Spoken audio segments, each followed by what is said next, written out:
আল্লাহ বললেন ওয়া ইয়ামসাসকাল্লাহু বিদুররিন ফালা কাশিফা লাহু ইল্লা হু। আল্লাহ যদি তোমাকে কোনো বিপদ স্পর্শ করায়, আল্লাহ যদি তোমারে কোনো বিপদে ফেলে দেয়, ওই বিপদ থেকে উদ্ধার করার তিনি ছাড়া আর কেউ নাই। জোরে বলেন ঠিক কিনা?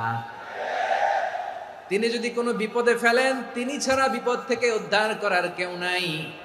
আর তিনি যদি তোমার প্রতি কোনো অনুগ্রহ করতে চান, ওই অনুগ্রহ ঠেকিয়ে দেওয়ার ক্ষমতাও কারো নাই।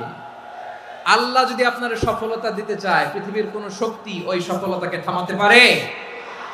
এজন্য আল্লাহ বললেন, খবরদার, চিন্তা রাখিদা খালিস করে নাও।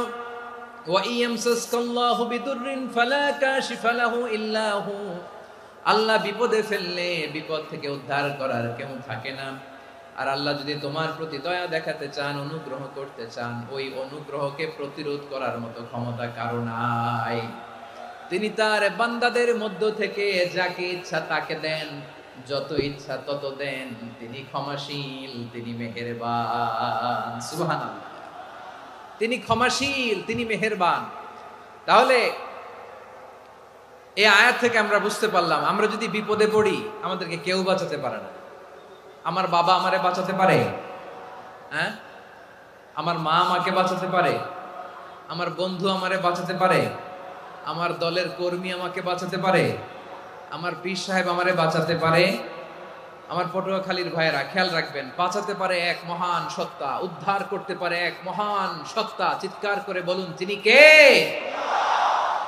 আবার আল্লাহ বললেন, আম্মাই ইউজিবুল মুত্তাররা ইযা দাআহু ওয়া ইয়াকশিফুস সুআ ওয়া ইয়াজআলুকুম খুলাফাআল আরদ আইলাহুম মা'আল্লাহ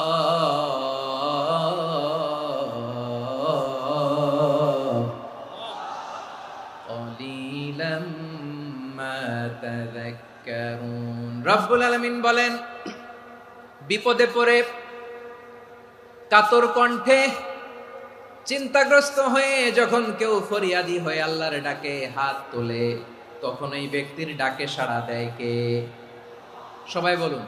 কাতর কণ্ঠে বিপন্ন অবস্থায় আপনি যখন কেঁদে কেঁদে হাত তুলে আপনার দুঃখের কথা জানান, আপনি যখন ডাকেন তারে, তখন আপনার ডাকে সাড়া দেয় কে? আল্লাহ বলে, আমি সাড়া দেই।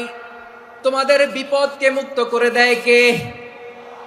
ওই আল্লাহর সাথে কোন উপাস্য আছে নাকি? কিন্তু খুব অল্প সংখ্যক লোকই তোমরা উপদেশ গ্রহণ করো। কথাটা কার?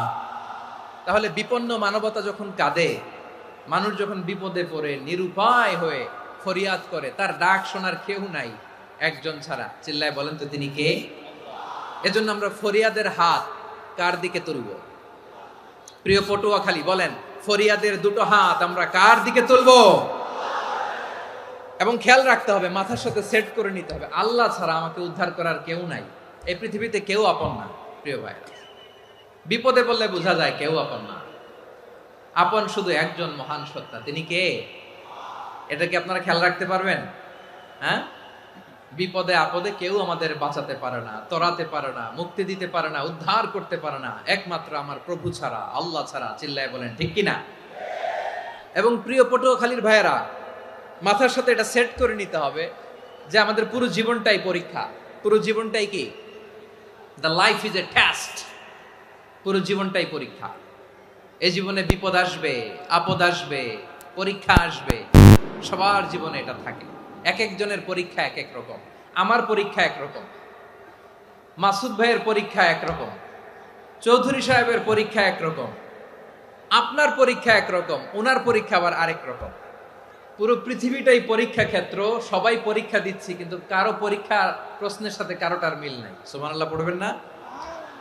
পুরোটাই পরীক্ষা ক্ষেত্র, সবাই পরীক্ষার্থী, কিন্তু প্রশ্নপত্র একটার সাথে আরেকটা মিলে না। One doesn't match the other. একজনেরটার সাথে আরেকজনেরটা মিলে না। কাউকে আল্লাহ তাআলা ধনী বানিয়ে পরীক্ষা করেন। কি বানিয়ে? কথা কি বুঝতেছেন নাকি কষ্ট হচ্ছে? কষ্ট হচ্ছে আপনাদের? কাউকে আল্লাহ ধনী বানিয়ে পরীক্ষা করেন, আবার কাউকে আল্লাহ তাআলা গরিব বানিয়ে পরীক্ষা করেন, কাউকে আল্লাহ অসুস্থ বানিয়ে পরীক্ষা করেন। কেউ দেখবেন যে দুরারোগ্য ব্যাধিতে আক্রান্ত, ডাক্তার বলেছে আর সময় নাই, দুরারোগ্য ব্যাধি ক্যান্সার, যার নেই কোনো অ্যান্সার, তার জন্য পরীক্ষা হচ্ছে এই রোগ। আরেক লোক দেখবেন তার আবার রোগ বালাই নাই, মাশাআল্লাহ, তাকে আল্লাহ তাআলা আর্থিক দৈন্যতা, দারিদ্রতা দিয়ে পরীক্ষা করছেন। এরকম আছে না নাই? টাকা পয়সা নাই, দিন আনে দিন খায়, যা আছে তাতে চলে না, এটা তার জন্য পরীক্ষা। আবার আরেক শ্রেণীর লোক দেখবেন তাকে আল্লাহ অসুস্থতাও দেয় নাই, দারিদ্রতাও দেয় নাই, তার দাম্পত্য জীবনের সমস্যা আছে না নাই? স্ত্রী কথা শোনে না, অথবা ছেলে মেয়ে কথা শোনে না। তাহলে পরীক্ষা সবার জীবনে আছে, এক একজনের পরীক্ষাটা এক এক রকম। আল্লাহ তাআলা দেখতে চায় যে এই পরীক্ষার সময় আমরা কিরকম রেসপন্স করি, how to deal with the test, কিভাবে এই বিপদ আপদ পরীক্ষাগুলোকে আমরা হ্যান্ডেল করব, ডিল করব। এটা হচ্ছে আজকের আলোচনার বিষয়। বুঝতে পেরেছেন সবাই আমার প্রিয় ভাইয়েরা? তাহলে পরীক্ষাময় আমাদের জীবন, বিপদ আপদ পরীক্ষা, এটা মানুষের পিছু ছাড়ে না। সবার জীবনে পরীক্ষা আছে, নবীদের জীবনেও পরীক্ষা ছিল।